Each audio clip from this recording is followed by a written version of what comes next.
नमस्कार, मैं हूं सौरभ द्विवेदी और आप सभी का स्वागत है हमारे YouTube चैनल जनाक्रोश पर। लद्दाख के गलवान वैली में भारतीय जवानों के बलिदान होने की घटना वास्तव में काफ़ी बड़ी है। ये घटना बड़ी इसलिए भी है क्योंकि कई दशकों के बाद इस क्षेत्र में कोई भारतीय जवान बलिदान हुआ है। हालांकि भारतीय सेना ने भी चीन के सैनिकों को मार गिराया है और भारत भूमि पर उन्हें पैर रखने नहीं दिया। वो चीनी कीड़े मकोड़े खाने वाले कुत्ते हैं, लेकिन भारत की तरफ से बलिदान होने वाले शेर थे। हम सभी भारतवासी उनके इस बलिदान को नमन करते हैं। पूरी दुनिया से कोरोना पर घिरा चीन बौखलाया हुआ है। दुनिया का ध्यान भटकाने के लिए इन छोटी आंख वालों ने भारत से विवाद का रास्ता चुना है।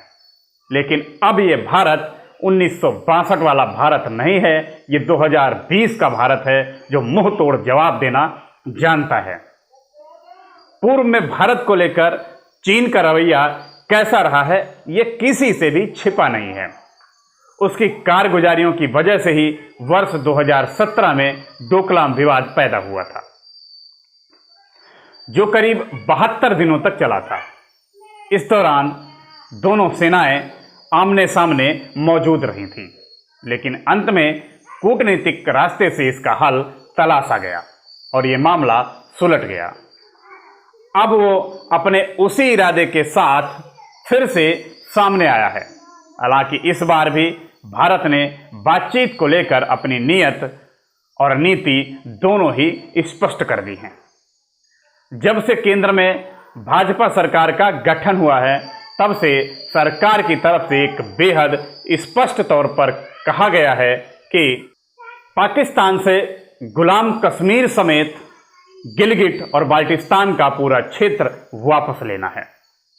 यह सरकार के एजेंडे का एक हिस्सा भी है, जिसको लेकर सरकार का नजरिया काफी पहले से स्पष्ट है।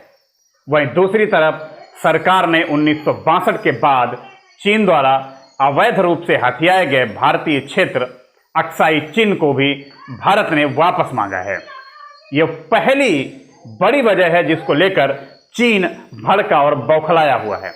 दरअसल पाकिस्तान ने जिस भारतीय क्षेत्र पर अवैध कब्जा किया हुआ है, वहां से चीन की एक महत्वाकांक्षी योजना आर्थिक गलियारा होकर गुजर रहा है। इस गलियारे पर चीन की तरफ से अरबों का खर्च किया जा रहा है। हालांकि इसके 3 मकसद हैं। पहला मकसद भारत की पश्चिमी सीमा पर नजर रखना, दूसरी बड़ी वजह कम लागत और कम समय में माल अपने देश ले जाना, तीसरी वजह पाकिस्तान को कर्ज के बोझ में इतना दबा देना कि वो उससे उबर ही न पाए और उसको चीन की हर जायज और नाजायज बात माननी पड़े। आर्थिक गलियारे को लेकर भारत की तरफ से पहले ही सवाल खड़ा किया गया था, जिसका समर्थन अमेरिका ने भी किया था। चीन को डर इस बात का है कि यदि भारत ने पाकिस्तान से अपना हिस्सा वापस लेने के लिए कदम बढ़ाया तो उसका अरबों डॉलर का निवेश बर्बाद हो जाएगा और यह चीन के लिए बेहद बुरा होगा। इसके लिए चीन पाकिस्तान को हर वो जरूरी मदद मुहैया करवाता है जिससे उसकी सेना भारतीय सीमा पर अशांति कायम कर सके। लद्दाख में हुई कारगुजारी की दूसरी बड़ी वजह चीन पर कोरोना महामारी की जांच को लेकर बन रहा दबाव है। ऐसा पहली बार हुआ है कि भारत ने चीन के खिलाफ ऐसे किसी मसौदे पर हस्ताक्षर किए हों जिसमें इस महामारी और इसके स्रोत की जांच करने की मांग की गई थी। इतना ही नहीं, अमेरिका की तरफ से लगातार चीन पर प्रतिबंध लगाए जा रहे हैं और कोरोना वायरस को लेकर उसको जिम्मेदार ठहराया जा रहा है। इनसे ध्यान भटकाने के लिए चीन भारत से लगती सीमा पर अशांति पैदा कर रहा है। इतना ही नहीं, जानकारों की राय यह भी है कि हांगकांग में हो रहे विरोध प्रदर्शनों से पूरी दुनिया का ध्यान भटकाने के लिए भी वो एक नए विवाद को जन्म देने की कोशिश कर रहा है। सैन्य विशेषज्ञों के मुताबिक पिछले कुछ वर्षों में भारत ने स्योक गांव से गलवान घाटी होते हुए दौलत बेग ओल्डी हवाई अड्डे तक 215 किलोमीटर लंबी सड़क बनाई है। सड़क अक्साई चीन की सीमा से सटी हुई है। गलवान घाटी में सड़क कुछ ऐसे पॉइंट से गुजरती है जहां से भारत तिब्बत पर नजर रख सकता है। यही बात चीन को सबसे ज्यादा अखर रही है। दरअसल 1962 के युद्ध के दौरान सियाचिन के ठीक नीचे बनाई गई दौलत बेग ओल्डी हवाई पट्टी से चीन भयभीत है।